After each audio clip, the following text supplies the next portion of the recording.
Ano ang pakiramdam ng may cleavage? Medyo matigas po ang iyong likod. Yan ang naririnig ko. Oh, yan ang naririnig ko. Pero noong huling sinabi ko yun sa harap ni na Oli at Lucia, hindi nila masyadong nagustuhan. Galit na galit sila sa akin. Kaya tumigil na ako sa pagkukwento sa kanila kung ano ang nararamdaman ko. Naku, hindi! Pwede mo naman akong pagbigyan. Hindi ko alam kung ano ang pakiramdam at gusto ko ring malaman. Meron talaga akong isa sa mga gusto ko. Palagi kong iniisip kung ano ang pakiramdam ng may mga suso na dumadampi. Hindi ko alam kung ano ang pakiramdam, Mahirap pamahalaan lalo na sa tag-init.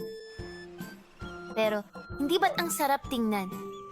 Ako, Sasabihin ko, sobrang naiinggit ako. bueno, masaya kong ibibigay sa iyo ang kalahati ng mga iyon. Sana nga ay kaya ko. Pero ako, Kukunin sila.